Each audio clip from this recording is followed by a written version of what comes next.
الله عليه وسلم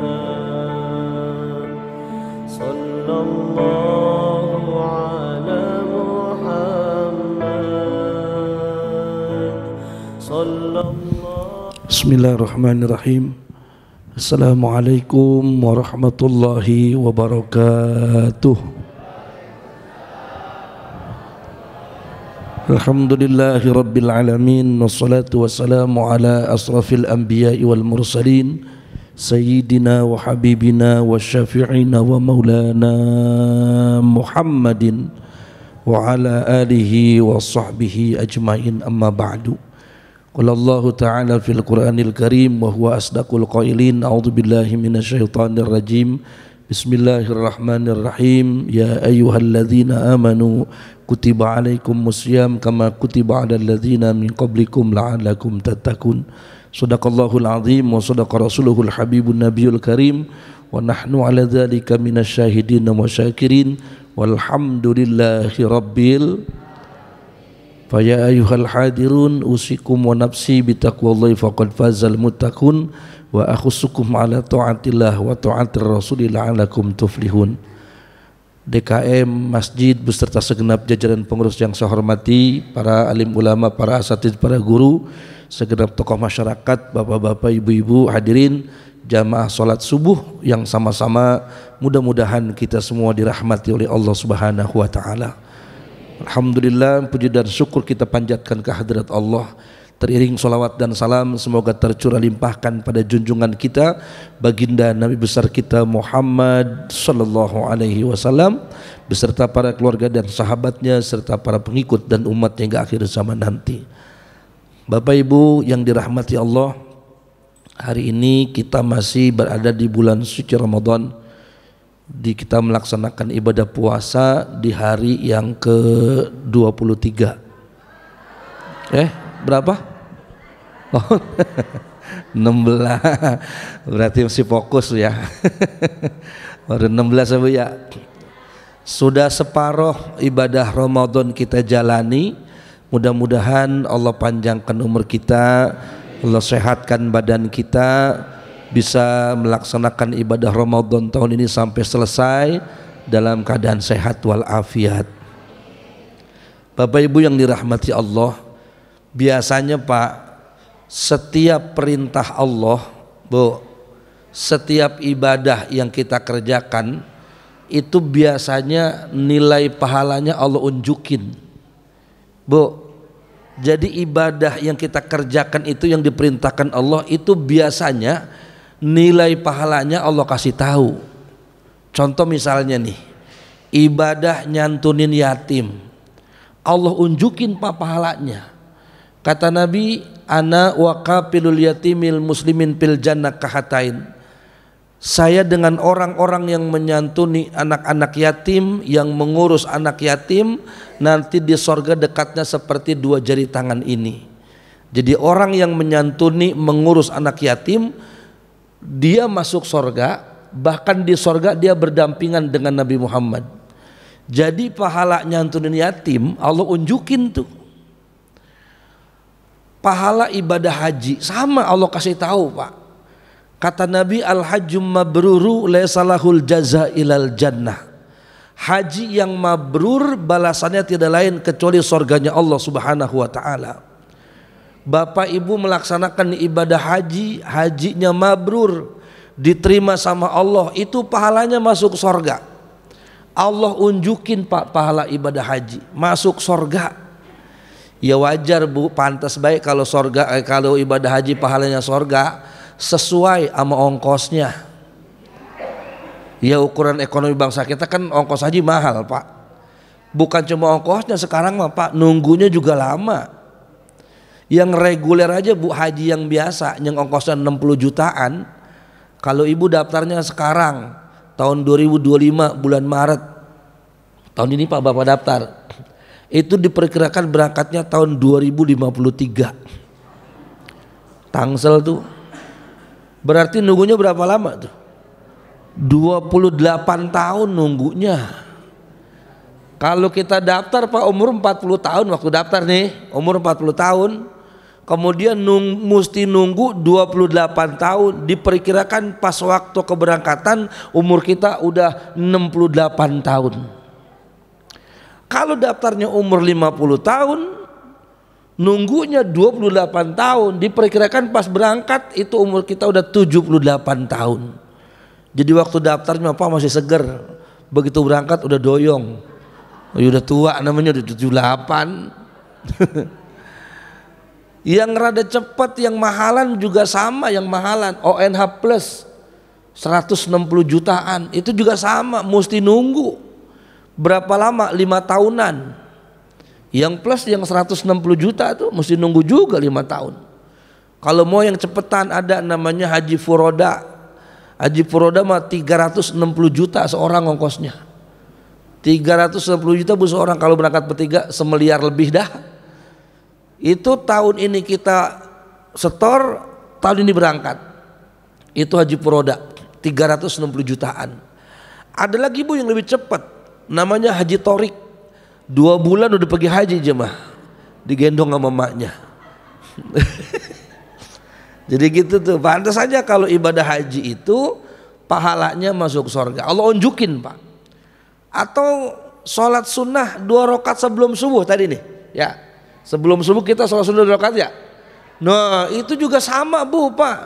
Pahalanya Allah unjukin. Dikasih tahu sama Allah. Kata Nabi, rakaatainil fajri khairum minad dunya wa ma fiha. 2 rakaat sebelum subuh Pak, itu pahalanya lebih baik ketimbang dunia beserta isinya. Beruntung yang tadi itu sebelum subuh sholat sunnah 2 rakaat itu diunjukin nama Nabi, pahalanya lebih besar ketimbang dunia beserta isinya. Artinya dunia sama isinya nggak ada harganya dibandingkan dengan sholat sunnah 2 rakaat sebelum subuh. Jadi kalau kita ditawarin duit 271 triliun, tapi syaratnya jangan sholat sunnah 2 rakaat sebelum subuh, nggak ada nilainya di segitu Pak, kalah sama yang 2 rakaat sebelum subuh. Gitu Pak. Jadi kalau orang Pondok Jaya pengen kaya gampang, nggak usah ngoplos Pertamax sama Pertalite, cukup aja sholat sunnah 2 rakaat sebelum subuh, udah jadi orang kaya kita. Ya, Allah kasih tahu tuh pahalanya. Membangun masjid sama. Allah unjukin pahalanya. Kata Nabi, man bana masjidan fid dunya banallahu baitan fil jannah. Siapa orang yang membangun masjid di dunia, Allah akan bangunkan untuknya 1 gedung di sorga. Bukan rumah, rumah kayak kita begini, gedung. Jadi membangun masjid Allah unjukin pahalanya. Pertanyaannya begini Ibu Bapak, kenapa ibadah-ibadah itu Allah kasih tahu nilai pahalanya? Kan gitu ya. Nah ibadah pakai diunjukin pahalanya. Sebab begini Bu Pak, ada nih orang yang terutama model-model kita nih ya, tujuan kenapa diunjukin pahalanya biar kita semangat ngerjain ibadah itu. Sebab ada orang yang model kita kalau ibadah masih ngelihat pahalanya gede apa kagak. Gede kagak nih pahalanya, kalau gede gue kerjain, kalau kecil mah terlebih belakangan begitu. Kan kita mau begitu Pak, kalau ibadah masih diukur, jangankan ibadah yang lain dah. Terawih aja kita ukur, terawih imam cepet apa lambat nih, cepet lanjut, lambat gue tinggal, kan begitu. Terawih masih kita ukur Pak. Makanya ada ibadah tuh Bu Pak, Allah unjukin pahalanya biar kita semangat ngerjain ibadah itu. Tapi hati-hati Ibu Bapak, tidak semua ibadah Allah kasih tahu Bu pahalanya. Tidak semua ibadah Allah unjukin pahalanya. Ada juga ibadah yang Allah umpetin pahalanya, Allah nggak kasih tahu. Seperti apa? Nih, seperti ibadah puasa yang sekarang kita jalani nih. Ini kan termasuk ibadah yang Allah nggak unjukin pahalanya. Dalam hadis qudsi Allah berfirman, kata Nabi, as-saumu li wa ana ajzi bihi. Kata Allah, puasa itu untukku dan aku yang akan menilai pahala puasanya. Jadi giliran ibadah puasa mah Bu, pelebah ibadah puasa nih, itu Allah nggak unjukin pahalanya. Kata Allah, puasa itu untukku dan aku yang akan menilai pahala puasanya. Artinya Pak, ibadah puasa yang sekarang kita jalani boleh jadi pahalanya lebih besar daripada pahala ibadah haji. Pahala puasa kita lebih gede daripada pahala membangun masjid. Bisa jadi lebih besar pahala puasa yang sedang kita jalani ini lebih besar daripada pahala nyantunin yatim. Kenapa? Karena pahala puasa mah Pak Allah nggak unjukin. Yang tahu cuman Allah. Atau mungkin sebaliknya, ibadah puasa kita saat ini mungkin pahalanya lebih kecil dari pahala ibadah haji, mungkin di bawah pahala nyantunin yatim, atau mungkin juga di bawah pahala melaksanakan ibadah haji, atau tidak menutup kemungkinan pahala puasa kita sama sekali gak ada nilainya di hadapan Allah. Emang ada orang yang puasanya pontennya 0 dari Allah? Ada. Yang gak dinilai, gak dapat pahala. Nabi yang katakan dalam hadis, kata Nabi, kam min so'imin laisa lahu min siyamihi ilal ju' wal atos.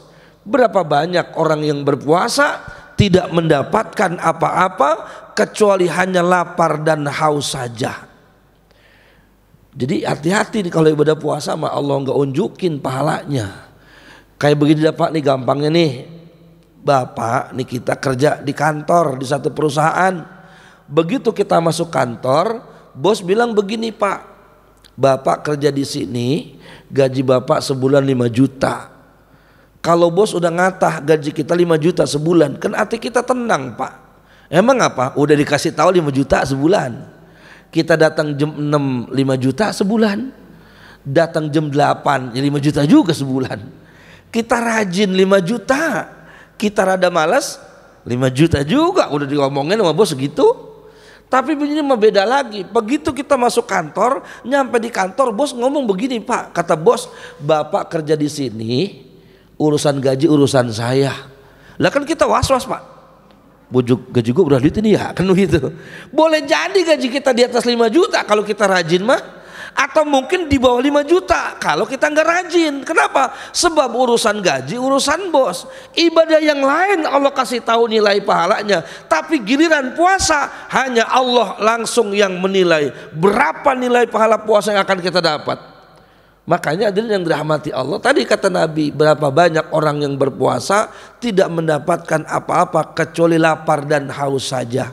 Kita merasa puasa kita udah keren banget. Puasa gue udah hebat banget ini, emang gak perlu gue ngeludah mulu dari pagi sampai sore. Tapi ternyata puasa kita enggak dinilainya di hadapan Allah. Karena kita hanya mampu menjaga yang membatalkan puasa, tapi kita tidak mampu menahan menjaga yang membatalkan pahala puasa. Sebab kalau orang puasanya batal, pahalanya udah pasti batal. Tapi kalau pahalanya yang batal, pahalanya batal, puasanya belum tentu batal. Makanya ya hadirin, kalau yang namanya menjaga yang membatalkan puasa mah kita tahu gampang, kita bisa tahan. Kayak ngomongin orang, kayak nahan lapar, haus. Lapar, haus kita bisa tahan. Tapi yang membatalkan pahala puasa, ininya kita nggak bisa tahan. Lapar kita bisa tahan, haus kita bisa tahan. Cuman ngomongin orang yang kadang-kadang kita bisa tahan. Iya ya. Apalagi mabuk sekarang kita kalau ngomongin orang, ontong pakai keluar rumah nyari temen. Di rumah bari masak bisa ngomongin temen, bari nyuci bisa ngomongin orang. Emang apa? Emang temennya kumpul di grup WA semua? Jadi karena kan begitu. Jadi hati-hati nih ibadah puasa kita Pak ya. Dia bukan ibadah yang langsung Allah yang menilai. Makanya puasa mah beda sama ibadah yang lain. Kalau orang belaga-belaga sholat bu nggak bisa, sebab sholat mah kelihatan, sholat mah ketahuan. Nggak usah kita ngomong-ngomong kita sholat juga orang tahu kita sholat. Kita lewat depan masjid, ada orang di dalam masjid lagi ruku lagi sujud, di luar kita bisa ngomong Pak, no orang lagi sholat, lalu tahu dia itu lagi ruku lagi sujud. Orang baca Quran di masjid, suaranya kedengaran sampai ke rumah. Di rumah kita ngomong sama bini, mah ada orang baca Quran di masjid. Lah bapak tahu kedengaran suaranya. Ibadah haji lebih ketahuan lagi Pak. Yang berangkat satu orang nganterin sekampung. Tapi kalau puasa makan nggak ada yang tahu Pak, kecuali kita dengan Allah. Sebab kalau belaga-belaga puasa mah gampang bener. Kalau belaga-belaga sholat nggak bisa. Orang pura-pura sholat nggak bisa, sebab sholat mah kelihatan. Orang nggak pernah sholat, disuruh sholat maghrib 3 rakaat, dia bikin 4 rakaat. Orang pura-pura baca Quran nggak bisa, nggak pernah belajar Iqra, nggak pernah belajar huruf Arab, disuruh baca Quran. Begitu dia buka Quran, palanya puyeng. Emang apa? Lah ini huruf Arab keriting semua kak. Orang belaga-belaga pergi haji nggak bisa. Begitu musim haji orang pada berangkat haji, yang ke Pondok Gede dulu langsung berangkat ke asrama, langsung ke bandara bawa koper gede-gede. Lah dia kagak daftar kagak apa. Begitu musim haji bawa koper, mau kemana perginya? Ke Parung. Tapi kalau belaga-belaga puasa apa gampang bener. Belaga-belaga puasa kayak begini nih, kita nih lagi puasa. Sekarang udah beberapa hari nih puasa, kalau siang pentar banget ya Pak. Ini udah 3 hari kalau nggak salah, panasnya luar biasa dari Jumat kemarin. Begitu siang Pak nih, hari Minggu nih siang jam 12 siang sedang penternya, kita kan sholat johor ke masjid. Begitu kita sholat johor kan, sebelum sholat kita berwudu Pak. Waktu kita berwudu kan kita berkumur Pak. Itu ngapa ya Pak? Kalau air wudu, air keran, kalau bulan biasa mah kagak roman-romannya. Tapi begitu bulan puasa, ya Allah Pak, itu air keran kayak air kelapa, seger bener. Itu bawaan nama gitulah. Begitu kita mau sholat johor di masjid, kita kan wudu. Saat kita berkumur tuh Pak, itu air wudu kita telan barang dikit, kita korupsi dikit, boleh nggak? Bisa nggak?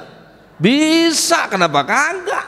Jangankan bini kita Pak yang tidur bareng tiap malam sama kita, orang yang wudu di samping kita juga kagak tahu kalau kita nelan air wudu dikit. Iya nggak? Udah habis nelan air wudu lagi kumur-kumur, kita sholat. Habis sholat nih keluar dari masjid nih, begitu kita mau pulang keluar jalan kita miring-miringin, badan kita lemes-lemesin. Asal ketemu orang ngeludah kita paseh-pasehin. Ketemu orang coh, orang pasti ngomong begini Pak, Masya Allah itu bapak gituan hebat banget ya puasanya. Emang apa? Ngeludah melulu. Padahal mah barusan lagi sholat, lagi kekumur, lah nelan air wudu dikit. Nggak ada yang tahu tuh. Ibadah puasa mah rahasia nih, ibadah yang tahu hanya orang yang berpuasa sama Allah Subhanahu wa taala. Orang lain nggak bisa nilai Pak. Orang lain mah nggak tahu kita puasa atau tidak. Maka ada beberapa ulama yang menyatakan rukun wudu itu bukan 2 tapi 3. Kan kalau kita rukun wudu ada 2, 1 niat, 2 menahan dari hal-hal yang membatalkan puasa. Ada ulama yang menyatakan rukun wudu itu bukan 2 tapi 3. Apa yang nomor 3? Selain niat dan yang kedua hal-hal menahan hal yang membatalkan puasa, yang ketiga adalah orang yang berpuasa itu sendiri. Timbul pertanyaan, kenapa orang yang berpuasa termasuk dalam rukun puasa, sedangkan dalam sholat orang yang sholat nggak jadi rukun sholat? Kata ulama, kenapa orang sholat tidak dimasukkan dalam rukun sholat? Karena sholat mah kelihatan, ontong pakai ngaku-ngaku juga kelihatan lagi sholat. Kalau puasa mah, ya kenapa orang yang berpuasa itu dimasukkan dalam rukun puasa? Sebab yang tahu dia puasa atau tidak hanya dia dengan Allah. Kita mah Pak nggak bisa menilai itu orang puasa atau tidak.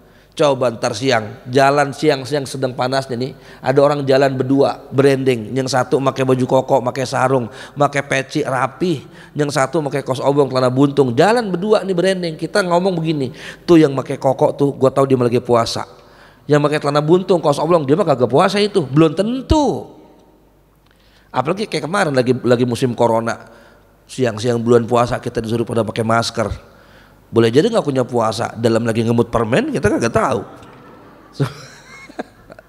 Makanya jaga nih puasa kita, jangan sampai kita merasa puasa kita udah bagus, puasa kita udah hebat, ternyata puasa kita nilainya 0 di hadapan Allah Subhanahu wa taala. Maka bukan cuma kita menjaga dari hal-hal yang membatalkan puasa, menahan, menjaga yang membatalkan puasa itu penting, tapi tidak kalah penting juga menahan hal-hal yang membatalkan daripada pahala puasa kita. Maka harapan kita bukan dari puasa kita nih, bukan cuma kita meraih nilai dari puasa kita, tapi juga yang terpenting, tidak kalah pentingnya bagaimana puasa ini kemudian membawa perubahan dalam diri dan kehidupan kita Pak. Kalau puasa kita bener nih, kalau kita puasanya rapi, bener, bagus gitu ya, kan bukan cuma nilai yang kita dapat dari puasa, bukan cuma pahala, tapi bagaimana puasa juga mampu merubah dalam kehidupan kita. Sebab kalau bicara puasa mah ibu bapak nih, maaf ya, kan bukan cuma kita manusia, binatang juga ada yang puasa. Dan itu jadi role model buat kita, jadi contoh. Di antara binatang yang puasa ada ula. Ula tahu ula? Ular kalau kata orang komplek mah. Ya orang kita mah ula koros, ula sanca begitu. Kalau kalau orang komplek mah ular. Itu ula juga puasa, Bu. Berapa lama puasanya ula? 21 hari. Kagak makan, kagak minum sama kayak kita. Cuman ula mah, Bu, sebelum puasa Pak namanya ula. Abis puasa namanya ya ula juga. Kagak berubah, kagak. Sebelum puasa namanya ula, abis puasa ya namanya ula. Sebelum puasa ula itu berbisa mulutnya. Abis puasa ya tetap aja berbisa, nggak ada yang berubah. Sebelum puasa ula-ula itu hama bagi petani. Begitu dia puasa 21 hari, ula ya tetap jadi hama. Itu puasa ula, nggak ada yang berubah. Yang berubah cuma satu, apa? Ganti kulit doang, baju baru. Namanya apa? Merungsungin ya. Ya kalau orang Jawa menyelungsungi begitu. Kalau kita orang Betawi merungsungin. Cuman yang berubah cuma satu, ganti kulit doangan. Itu model puasa ulat yang begitu. Ada lagi puasa ulat. Ulat atau ulat? Ulat bulu. Ulat Pak, sebelum puasa namanya ulat. Sebelum puasa namanya ulat. Begitu dia puasanya nggak lama, 14 sampai 16 hari. Begitu habis puasa 14 hari berubah dari ulat, berubah jadi kupu-kupu. Dulu sebelum puasa ulat ini hama bagi petani. Begitu setelah puasa kupu-kupu itu membantu petani dalam serbuk sehari. Sebelum puasa ulat bentuknya menjijikan, orang kagak ada yang resep. Begitu dia puasa berubah jadi kupu-kupu, warnanya jadi indah, orang jadi pada seneng. Ada perubahan dari puasa yang dikerjakan. Kira-kira nih model kita nih, puasa kita model puasa ula apa puasa ulat? Kalau enggak ada yang berubah nih, enggak ada yang berubah dari puasa kita, enggak jauh beda puasa kita sama ula. Sebelum puasa enggak pernah ke masjid, begitu habis puasa ya enggak pernah ke masjid. Sebelum puasa mulutnya berbisa, itu ula. Habis puasa mulutnya tetap berbisa, itu ula tuh. Sebelum puasa mulutnya berbisa nih orang, ngomongnya luar biasa, apa jadi ngomong. Kalau ngomong pedes kayak cabai jablay. Habis puasa ngomongnya sama begitu juga, nggak ada yang berubah. Itu model puasa ula. Yang berubah cuma satu, Bu, ganti baju baru doang. Iya, kau masya Allah, dari itu Pak, ibu-ibu baru dari awal Ramadan udah baju baru dan jerenggal. Tahu jerenggal orang? Udah repot. Baru awal Ramadan udah teriak-teriak berangkat ke Tanah Abang. Udah segala macam itu puasa-puasa dia belain ke Tanah Abang, gubuk-gubuk ke Tanah Abang, nyari baju buat lebaran, beli baju 300.000, 400.000, ada beli baju 1 juta. Ibu ya, begitu dipakai lebaran cuma 2 jam makanya itu baju. Begitu keluar 2 jam ganti daster lagi aja. Ya Allah Pak, cuma ganti baju doang, selebihnya mah nggak ada yang berubah. Mestinya puasanya kayak puasa ulet dong, ada yang berubah. Sebelum puasa nggak rajin jamaah ke masjid, habis puasa rajin ke masjid. Sebelum puasa ngomongnya kagak semenggah, habis puasa akhlaknya ngomongnya bagus. Ini ada perubahan dari puasa kita. Makanya wajar ada ulama yang menyebut Ramadan itu bulan tarbiyah. Ramadan ini bulan latihan. Ya, latihan bagaimana? Jadi sebenarnya Pak, ini sekarang nih kita lagi latihan. Mainnya kapan? Mainnya ntar habis Ramadan. Jadi sekarang kita lagi pada latihan. Nih coba perhatikan. Sekarang kita lagi latihan sholat berjamaah. Ibu, coba tuh kalau bulan Ramadan jamaah masjid maghrib penuh, isya penuh, tarawih apalagi. Ya, subuh rame, ini mah latihan. Mainnya kapan? Ntar habis Ramadan. Gitu. Ini kalau tanggal 16 sampai tanggal 20 sampai tanggal 30, kalau yang ke masjid ini udah tinggal pemain-pemain inti doang. Ini kan pemain-pemain inti semua nih kan gitu ya. Iya rame jamaah di masjid, apalagi kalau ibu-ibu, kalau ibu-ibu nih paling sholat tarawih paling rajin jemaah. Saking rajinnya tarawih, orangnya masih di rumah, sejadah juga nyampe ke masjid. Lah orangnya masih di rumah, sejadah menyampe di masjid. Ini latihan. Kita di Ramadan latihan baca Quran. 1 hari 1 juz kita baca, 30 hari 30 juz, 1 bulan 1 kali hatam, ini latihan. Kalau ibarat pemain, ibarat atlet pemain sepak bola Pak, masuk latihan, mestinya habis latihan main bolanya makin bagus, kan begitu loh. Timnas sepak bola Indonesia masuk latihan, keluar latihan, main bolanya makin hebat. Buat apa latihan tiap hari, giliran main kalah mulu kalah, ya buat apa latihan? Nih kita latihan nih Ramadan, kita dilatih baca Quran, dilatih jamaah. Mestinya begitu Ramadan selesai, jamaah kita makin bagus. Begitu Ramadan selesai, baca Quran kita makin hebat. Kalau saat Ramadan waktu latihan kita mampu 1 kali menghatamkan Quran, setelah Ramadan mestinya 1 bulan 2 kali hatam. Ini namanya sukses latihannya. Bukan jadi pemenang dalam latihan. Kalau latihan mah hebat, giliran main mah kalah mulu. Waktu Ramadan dia baca Quran 1 hari 1 juz, 30 hari 30 juz, 1 bulan 1 kali hatam. Begitu selesai Ramadan, kemudian Quran naik lagi ke lemari. Turun-turun kalau ada yang meninggal. Kalau kagak ada yang meninggal ya udah kagak dibaca tuh Quran. Bu. Jadi kita nih bukan cuman latihan doang ya. Sekarang begini Pak, saya mau ajak ngerenungnya. Kalau umur kita 50 tahun nih, sekarang umur kita 50 tahun, kita balik umur 15 tahun, ya, berarti umur kita dari 1 sampai 15 kagak kehitung, belum balik, belum ada kewajiban ibadah. Berarti umur kita yang benar 35 tahun. Umur kita yang benar 35 tahun sama dengan 35 kali kita ketemu Ramadan, sama dengan 35 kali kita latihan. Masa udah 35 kali latihan ibadah kagak bener-bener juga. Kalau umur kita sekarang 60 tahun Pak, misalnya umur kita 60 tahun, kita balik umur 15 tahun, berarti umur kita yang benar 45 tahun, sama dengan 45 kali kita ketemu Ramadan, sama dengan 45 kali kita latihan. Masa udah 45 kali latihan akhlak masih kagak bagus-bagus juga. Mestinya setiap kali kita berjumpa dengan Ramadan, setiap kali kita latihan, setiap kali kita berjumpa dengan bulan Ramadan ini, setiap kali latihan ibadah kita makin bagus gitu ya. Maka mudah-mudahan ini Ramadan kita mampu menjaga nilainya, bukan cuma nilai yang kita cari saja ya, tapi juga bagaimana Ramadan ini tentunya membawa perubahan dalam diri kita. Maka Imam Ali pernah ditanya, di antara ciri orang yang diterima ibadah Ramadannya, di antara tanda orang yang Ramadannya itu sukses berhasil adalah al-khauf minal jalil. Ada rasa semakin takut kepada Allah. Jadi orang kalau habis Ramadan ada rasa semakin takut sama Allah, berarti puasa diterima sama Allah. Takut sama Allah Pak, bukan berarti kita takut sama macan. Kalau takut sama macan kita menghindar, takut binatang buas kita kabur. Takut sama Allah bukan begitu. Takut sama Allah deketin Allah. Itu takut sama Allah namanya. Ya, kalau takut sama macan kita kabur. Takut sama binatang buas kita lari.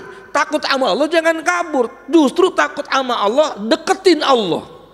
Artinya setelah Ramadan ini semakin dekat dengan Allah. Itu berarti kata Imam Ali itu tanda diterimanya dia amal ibadah Ramadan dia. Habis Ramadan makin giat ibadah, habis Ramadan makin giat sholat jamaah, habis Ramadan makin berani sedekahnya. Ini tanda diterima Ramadannya, gitu ya. Jadi mudah-mudahan ibadah Ramadan tahun ini kita ya bukan cuma mendapatkan nilai dari Allah, tentunya ada perubahan kebaikan dalam diri dan kehidupan kita. Terakhir saya mau nyampein, selain di Ramadan ini ada ibadah puasa, ibadah tarawih, satu hal yang sekedar mengingatkan saja, yaitu ada ibadah membayar zakat. Paling tidak zakat fitrah ya. Apa fungsinya zakat? Di antara fungsi zakat itu kata Nabi, zaku amwalakum bizakah. Bersihkan hartamu dengan membayar zakat ya. Zakat itu buat bersihin harta. Kalau ada pertanyaan kenapa harta mesti dibersihin? Ya Pak, Bu, jangankan harta ya, kita kalau makan buah aja nih Bu, ibu makan salak kan mesti dibersihin Bu, dikupas kulitnya ya, dibuang bijinya baru isinya dimakan. Maka kata guru saya, kalau orang nggak pernah bayar zakat itu kayak orang makan buah salak ke kulit-kulitnya, ke biji-bijinya, saking rakusnya itu orang ya. Maka bersihkan harta kita dengan membayar zakat. Kedua, kenapa harta mesti dibersihin? Karena nanti di pengadilan akhirat, Bu, di hadapan Allah, ketika Allah bertanya masalah umur, Allah nanya cuma satu. Apa kata Allah? Umurmu kau habiskan untuk apa? Ketika Allah bertanya masalah ilmu, Allah nanya juga cuma satu. Ilmumu kau gunakan untuk apa? Ketika Allah bertanya harta, Allah nanya bukan satu tapi dua. Apa kata Allah? Hartamu kau dapat dari mana? Dan kau keluarkan kemana? Min aina maktasabu wa fima anfaqtu. Hartamu kau dapat dari mana dan kau keluarkan kemana? Dari mana dan kemananya Allah bakal tanya. Maka untuk bisa menjawab pertanyaan Allah, bersihkan harta kita dengan membayar zakat. Bahwa setiap harta yang kita miliki, yang kita punya, bakal Allah tanya, Pak. Maka semakin banyak harta kita, Bu, semakin banyak yang kita miliki, Pak, akan semakin banyak pertanyaan dari Allah. Ya berarti konsekuensinya makin dikit harta kita, makin dikit yang kita punya, ya semakin dikit pertanyaan dari Allah. Kira-kira Ibu, Pak, mendingan banyak harta apa sedikit harta? Udah coba itu. Ya bagian Ustadz banyak pertanyaan juga. Mendingan banyak harta juga ya. Iya, namanya kita hidup di dunia, apalagi kita tinggal di tengah-tengah Bintaro. Wah luar biasa. Apa jadi ukur sama duit ya, Bu? Iya, duit bukan segala-galanya, tapi kan segala-galanya butuh duit, kan begitu. Loh, kita tinggal di Bintaro apa aja ada, beda banyak di kampung sama orang Gunung Sindur jauh. Kita mau makan buah yang enak, ada total di sono. Lo orang Gunung Sindur orang nemunya begitu. Asal punya duit aja kita, kan begitu ya. Yang penting mah banyak harta harus ya, tapi ingat supaya bisa menjawab pertanyaan dari Allah, keluarkan harta kita untuk zakatnya, bersihkan harta kita dengan zakat. Nah, paling tidak zakat fitrah nih besok nih, saya mau ngingetin aja. Itu bagaimana? Untuk zakat fitrah ya, kalau bisa nih, yang paling afdol zakat fitrah itu dibayar dengan menggunakan bahan pokok makanan kita. Nih bicara afdol nih, bukan nggak boleh pakai duit, boleh. Tapi kita bicara yang paling utama. Kita kan ibadah pengen yang bagus ya. Yang bagus, yang utama, yang afdol, karena zakat fitrah itu dibayarnya dengan bahan pokok makanan kita. Kalau orang makannya nasi kan dari beras, ya bayarnya pakai beras. Kalau yang makannya makanan pokoknya sagu, ada nggak orang yang makan sagu? Orang apa? Oh iya, orang Maluku, orang Papua, ya dia memakannya sagu. Kita merodoyan makan gituan. Kata dia beta makan sagu beraknya lem, kata dia begitu. Kalau orang makanan pokoknya jagung, ada nggak orang yang makan jagung? Orang apa? Hah? Madura ya? Kayak kalau Madura yang di sini mah yang warung-warung udah kagak makan jagung lagi dia. Kalau makannya jagung ya bayar zakatnya pakai jagung. Jadi bayar zakat fitrah itu ya yang paling utama, yang paling afdol dengan menggunakan bahan pokok. Lah kita makannya nasi, jadi zakat fitrah yang paling afdol pakai beras. Kenapa Ustadz pakai beras? Begini, pertama, bahwa hari raya Idul Fitri itu Pak Bu, yang namanya lebaran itu hari makan sedunia. Ingat nih, yang namanya hari raya Idul Fitri itu hari makan, orang wajib makan. Kalau makan wajib berarti puasa. Lah bagaimana sih makan wajib puasa wajib? Makan wajib nih sekarang puasa wajib ya? Berarti makan haram. Lah coba kan ayatnya Allah katakan ya ayyuhallazina amanu, hai orang-orang yang beriman, diwajibkan atasmu berpuasa. Kalau puasa wajib berarti makan haram, nggak boleh. Nah kalau lebaran sebaliknya, orang wajib makan wajib berarti puasa haram, nggak boleh. Maka dalam fikih di antara hari-hari yang diharamkan puasa, 2 hari raya, Idul Fitri sama Idul Adha. Jadi Idul Fitri Pak haram puasa, biar kata ibu rajin banget sama puasa. Ustadz saya mah kalau udah puasa nih badan saya pada pegel. Waduh hebat amat ibu-ibu. Saya mau udah biasa puasa. Kalau saya kagak puasa badan rumahnya pada pegel Ustadz. Biarin, mendingan pegel daripada dosa. Kenapa? Karena Idul Fitri itu hari makan sedunia. Orang wajib makan, puasa haram. Nah karena orang wajib makan, oleh karena itulah kemudian bayar zakat fitrah itu dengan menggunakan bahan pokok, mengantisipasi supaya fakir miskin dan seterusnya. Jangan sampai ada orang di Pondok Jaya yang begitu hari raya dia nggak makan, dia puasa gara-gara nggak punya bahan pokok. Begitu tujuannya. Nih zakat fitrah. Kalau zakat mal mau bodoh pakai apa juga, tapi pakai duit boleh zakat mal. Tapi kalau zakat fitrah usahakan paling afdol dengan menggunakan beras. Ustadz, ntar kalau saya itu fakir miskinnya yang orang nerima zakatnya saya kasih beras, ntar berasnya dijual sama dia, itu urusan dia. Yang penting kewajiban kita gugur nih. Udah kita kasih beras bahan pokok supaya nanti dia bisa makan di hari raya, dijual sama dia, itu urusan dia. Yang penting kewajiban kita udah gugur. Sebab apa yang kedua, Bu Pak, kalau kita kasih duit, nih zakat fitrah pakai duit, ya kita kasih itu orang kasih duit nih fakir miskinnya. Kalau pakai duit rentan disalahgunakan, Pak. Ya. Zakat fitrah pakai duit, kita kasih aja duit. Orang sekarang kan pada punya handphone semua. Itu duit fitrah ada dibeliin kuota. Emang lebaran cuma makan kuota. Dikasih ke anak yatim, dipegang sama bapaknya, dipakai mancing sama babanya. Jadi harus menggak. Kalau dikasih beras mah ya buat persiapan dia nanti makan di hari raya gitu. Makan yang afdol itu bayar zakat fitrah menggunakan bahan pokok yaitu beras. Ustadz, kan kita mah di Tangsel suka ada kupon zakat ya. Berapa tahun ini? 47 ya? Iya, ada ukuran itu kita 47. Terus kadang-kadang Pak RT suka keliling tuh kalau hari Minggu ke warga. Kan gitu ya? Nah bagaimana Ustaz kalau RT ke rumah saya ngasih kupon? Ya ambil kuponnya tapi tetap bayarannya pakai beras. Pak RT kalau ada warga bayar pakai beras jangan ditolak. Bu ini kan kuponnya 47.000, ibu ngapa bayar pakai beras? Iya Pak RT kemarin saya lagi kuliah subuh kata Ustaz yang paling afdol pakai beras, nih saya bayar pakai beras. Gitu, terima aja Pak RT, nggak apa-apa. Ya kalau RT nggak mau manggul, Pak RT bawa staf ahli manggul. Ya lagi kapan lagi kita ngejin RT ya Bu ya? Iya bagian RT kan sekarang ada gajinya, bagian justru manggul beras bawa ke rumah RW. Kan ntar setor lagi ke kelurahan, setorin tuh beras ke kelurahan gitu. Lawan zakat fitrah sih, gitu ya. Jadi yang afdol itu bayar zakat fitrahnya pakai beras ya. Nah terus gimana kalau bayar di masjid? Ya kan kita masjid sekarang jadi UPZ itu unit pengumpulan zakat, karena resmi itu. Sekolah juga suka minta, makanya ada aturan sebenarnya sekolah itu nggak boleh tuh minta zakat. Kalau dilaporin bisa ditegur itu sama Baznas. Jadi yang namanya UPZ itu yang memang ada SK-nya gitu. Kalau sekolah mah kagak ada SK-nya, kadang mengutin dari murid-muridnya. Bu, Ustaz, saya mau bayar ke masjid. Boleh, bawa beras dari rumah. 3,5 liter seorang bawa. Atau masjid menyediakan. Nah ini nih kan sekarang ada tukang beras, dia bikin paket fitrah. Jadi beras itu sekantong 3,5 liter. Bapak tinggal beli aja atau masjid mau nyediain boleh. Masjid sediakan nih ya beras. Tapi maaf ya panitia zakat nih kadang-kadang ada panitia zakat yang pinter Pak. Panitia zakatnya pinter, jadi nyiapin berasnya simbolis.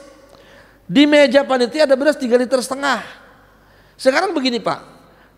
Zakat fitrah satu orang kan 3,5 liter ya. Kalau ada 10 orang berarti beras ada berapa? 10 orang 35 liter ya. Kalau 100 orang 353 kintal setengah kan gitu ya. Pokoknya 350 liter. Ini panitia pinter nih, panitia zakat nih. Dia siapin beras 3,5 liter sekantong, taruh di masjid di panitia zakat. Ada orang bayar zakat, Assalamualaikum Pak saya bayar zakat. Pakai duit boleh Pak? Boleh. Catat nih Bu pegang berasnya. Ikutin Bismillahirrahmanirrahim. Nawaitu an ukhrijal zakatal fitri an nafsi walil lillahi ta'ala. Jadi mau zakatnya ada 100 orang, berasnya kagak nambah, tetapnya 3,5 liter. Ya itu juga yang dipakai. Yang bagus nih. Jadi panitia siapin beras nih. 3 ton misalnya 3 karung, tapi yang mau beras karungan boleh, mau yang udah paketan boleh. Ada yang datang bayar zakat, pas saya bayar zakat, pakai duit tuh ada beli beras dulu situ tuh, panitia nyiapin bawa beras kemari. Ada berapa orang? Misalnya ada 3 orang beli 3 kantong, 3,5 liter kali 3 udah akad tuh Bismillahirrahmanirrahim. Itu sahnya, maksudnya afdolnya begitu ya. bukan anti duit, nggak pakai duit juga boleh. Cuman kita bicara ibadah yang paling utama, ibadah yang paling afdol ya ibu bapak. Kalau mau zakat fitrah bayarnya pakai beras gitu. Itu guru-guru kita ngajarin begitu. Ya kalau pakai duit boleh nggak? Ya boleh aja. Tapi kita pengen ibadah kita sempurna, ibadah kita menjadi ibadah yang utama. Jadi itu hadirin yang dirahmati Allah. Yang terakhir zakat cuma ngingetin aja ya, mudah-mudahan ya kita pengen ibadah kita sempurna ya. Kalau ibadah sempurna, ibadah kita utama bagus, insya Allah nilainya juga bagus di hadapan Allah Subhanahu wa Ta'ala. Bapak Ibu yang dirahmati Allah, hampir masuk waktu isyraq, kurang lebih tinggal 7 menit atau 6 menit lagi. Saya kira itu saja yang dapat saya sampaikan. Saya ingin bicara pengen panjang Bu, cuman takut haus doang. Ya kan kalau bapak ibu mah enak dengerin doang. Kalau saya kan ngomong capek. Yang kedua kalau kelamaan ngomong suka ngaco apa aja diomongin. Terakhir sebelum kita tutup ada titipan doa, kita mau bacakan suratul Fatihah untuk keluarga besar almarhum Bapak Sukadi binti Siman, almarhumah Ngatemi binti Gimin, Nurdin binti Haji Miin, almarhum Hajah Nami binti Haji Kembu, dan keluarga besar almarhum Hajah Dinikus Mawardini binti Pepe Tris Bianto. Mudah-mudahan juga para donatur lainnya dan juga jamaah kita semuanya yang lagi sakit, mudah-mudahan Allah akan penyakitnya, yang lagi pada usaha biar lancar usahanya, dan mudah-mudahan segala niat hajat kita dikabul oleh Allah Subhanahu wa Ta'ala. Bihazihi niyah al-Fatihah. Billahi minasyaitonir rajim. Bismillahirrahmanirrahim. Alhamdulillahi Rabbil Alamin, Ar-Rahmanir Rahim, Maliki Yawmiddin, Iyyaka na'budu wa iyyaka nasta'in, ihdinas siratal mustaqim, siratal ladzina an'amta 'alaihim ghairil maghdubi 'alaihim waladdallin. Amin amin ya rabbal alamin. Bismillahirrahmanirrahim. Alhamdulillahi rabbil alamin. Hamdan yuwafi ni'amahu wa yukafi mazidah. Ya rabbana lakal hamdu wa lakal syukru kama yanbaghi li jalali wajhikal karim wa 'azimi sultanik. Allahumma ighfir lana dhunubana wa liwalidayna warhamhuma kama rabbayana shaghira wa li jami'il muslimin wal muslimat wal mu'minin wal mu'minat al ahya'i minhum wal amwat. Rabbana taqabbal minna salatana wa qiyamana wa siyamana wa ruku'ana wa sujudana wa tadarru'ana wa takhashu'ana wa ta'budana واغفر يا الله يا رب العالمين. ربنا افتح بيننا وبين قومنا بالحق وانت خير الفاتحين. اللهم اجعلنا من السعداء المقبولين ولا تجعلنا من الأشقياء المردودين. ربنا يا الله آتنا في الدنيا حسنة وفي الآخرة حسنة وقنا عذاب النار. وصلى الله على سيدنا محمد وعلى آله وصحبه وسلم. سبحان ربك رب العزة عما يصفون وسلام على المرسلين والحمد لله رب العالمين. Sekian demikian kurang lebihnya, mohon dibukakan pintu maaf yang seluas-luasnya. Selamat kita semua. Bila taufiq hidayah. Assalamualaikum warahmatullahi wabarakatuh.